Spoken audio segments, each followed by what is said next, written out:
Chris Cuomo just exposed himself as a massive hypocrite, and we caught it all on video. 4 months ago, the son of Mario Cuomo went on air screaming at people, calling them socialists, saying, "You're not capitalists, you're killing the Democratic Party," all while his disgraced brother Andrew tries to buy back power with $56 million in billionaire funding. And we found footage that changes everything. And when I show it to you, you're going to understand the entire scam and who he really would be voting for. Make sure you're subscribed because what I'm going to reveal explains why billionaires and political dynasties will say anything to protect power, even if it means attacking people for believing the exact same thing they do. Okay, so right now there's a historic mayoral election happening in New York City. Tomorrow is the last day to vote, and the billionaires are shaking in their boots because despite spending $56 million trying to stop Zohran, Democratic Socialist, he's ahead in the polls. A 34-year-old Democratic Socialist is beating a political dynasty guy backed by more money than has ever been spent in New York City's mayoral history. And Chris Cuomo's public meltdown, we're going to show you exactly what that was really about. Andrew Cuomo is currently running for mayor of New York City as an independent candidate after losing in the Democratic primary. The former governor, who required nursing homes to accept COVID patients, leading to 15,000 deaths, who undercounted those deaths by up to 50%, who faced sexual harassment complaints from over a dozen women, who misused state resources to write a $5 million pandemic memoir, who resigned in disgrace in 2021. Now he's trying to claw his way back with billionaire money. Peter Arbini has spent 3,500 hours and tens of thousands of dollars trying to get justice for his father, Norman, an 89-year-old Korean War veteran who died of COVID at Cobble Hill Health Center on April 21st, 2020. Norman was getting rehabilitation treatment for a slipped disc when Cuomo's administration allowed COVID patients to move into their home. Norman died 14 days after contracting COVID. 55 Cobble Hill residents died total. For 5 years, Peter and his brother Daniel have been fighting for an apology and a proper investigation into why the policy was issued. He said there was no choice to elect a person who failed to own his mistakes. Peter told the Times, "All I seek is the truth. And I have the resources and the tenacity to keep pressuring the lie." His father's death wasn't even counted in the official COVID death statistics. 5 years later, he still hasn't visited his father's grave because he promised not to go until he got that investigation. Peter said, "I promised my father when he died that I wouldn't go visit him at the grave until I got an investigation. I often ask myself, when did the Democratic Party start normalizing lying? Is there a new slogan? We lie less than Republicans?" Vivian Zaza lost her mother, Anna Martinez, at Our Lady of Consolation Nursing Home. She co-founded Voices for Seniors, an advocacy group with 5,000 members, all families affected by Cuomo's policies. She said, "When he lost the primary, we thought that was it. Then he came back as an independent, like the vampire that just doesn't die. It shows his ego."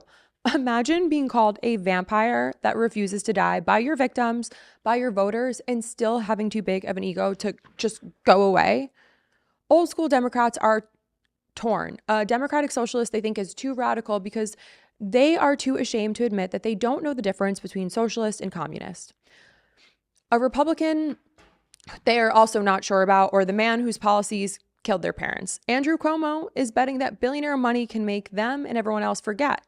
Independent expenses backing Cuomo are more than 7 times the amount backing Mamdani. Cuomo has exceeded Mamdani by $36 million in outside support. Who's spending that money? Michael Bloomberg, $9.8 million total to fix the city, his biggest anti-Mamdani campaign through a super PAC. His latest donation, $1.5 million, dropped 4 days into early voting.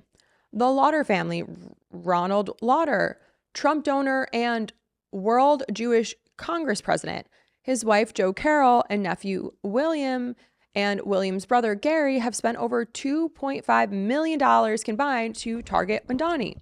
And to back Cuomo, Bill Ackman, billionaire hedge fund manager and Trump supporter, contributed $1.75 million to anti-Mamdani super PACs.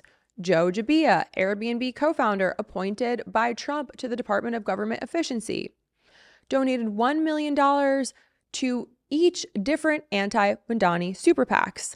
These super PACs have spent $18 million just attacking Zohran, not promoting Cuomo's vision because he might not have any, just calling Zohran a dangerous socialist. But here's where this story takes the darkest turn. Defend NYC, a pro-Cuomo super PAC operated by Trump advisor Jason Meister, is spending hundreds of thousands of dollars sending text messages to New York City voters that say, "Cuomo murdered my husband and I am voting for him." That's how bad things are in New York City. A super PAC backing Andrew Cuomo is using a grieving widow's quote, a woman whose husband died because of Cuomo's nursing home policies, and they're now weaponizing her pain to convince other people to vote for the man whose decisions killed her spouse. The message continues. It says, "We know what she means, and if she can do it, you can do it too. If you do it, we will defeat Mamdani together." They spent $1 million on these messages. Trump advisors and billionaires looked at families grieving 15,000 nursing home deaths and thought, how can we use their pain to sell the man who caused it? The same super PAC sent another text calling Cuomo flawed, but urging people to vote for him to stop communism from coming to New York City. Then one claiming Trump weighed in, saying Cuomo is the only choice for mayor, and people need to do our civic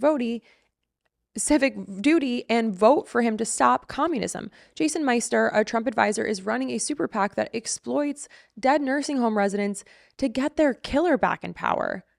Fix the City spent $1.15 million on a TV ad calling Mamdani's ideas radically dangerous. Meanwhile, the radically dangerous part is that this entire sentence is existing unironically. Earlier in the race, Fix the City was caught artificially lengthening and darkening Mamdani's beard in an attack in mailers. Mamdani, a Muslim candidate, called it blatant Islamophobia.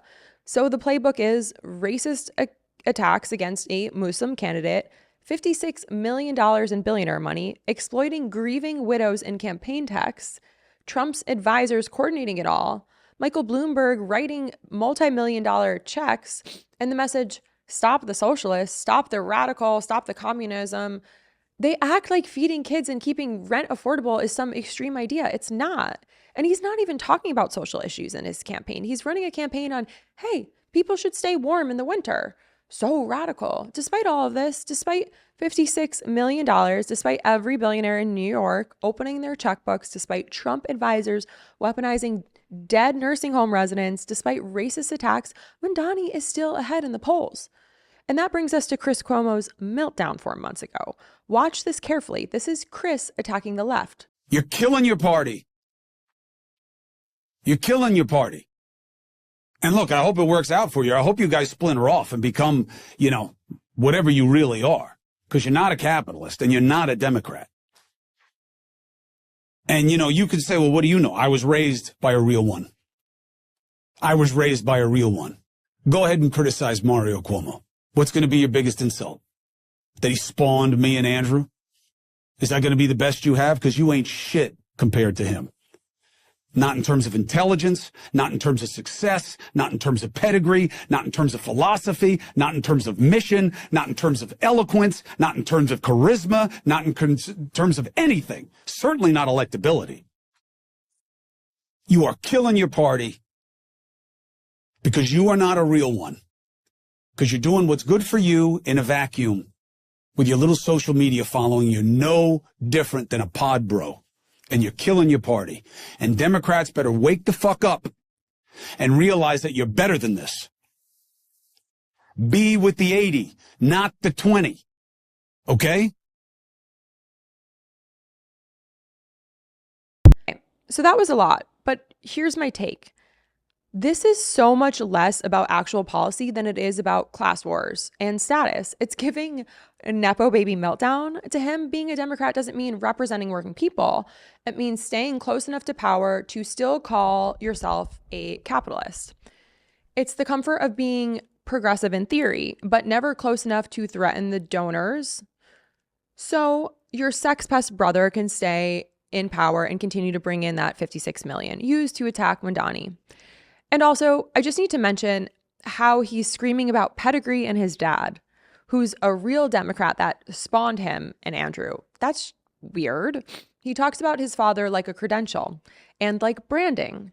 Because to a lot of people, nepotism means giving jobs, power, or special treatment to family members or close friends, not because they've actually earned it, but because who they're related to. In plain language, it's when somebody gets ahead because of their connections, not because of their qualifications. You often see that in politics and in business and in media, places where having the right last name can open doors that stay closed for everyone else. It's basically favoritism by bloodline, and it usually keeps power in the same small, tiny circle, no matter who's most capable. Listen to how he uses it. You're not a capitalist as an attack. This part is super important. Like, he's saying it like it's the worst insult in the world. Like, supporting working people makes you un-American. Like, wanting social programs makes you a communist. Wait for what we show you next. This is what really turns the whole narrative sideways. This is what $56 million is being spent to push.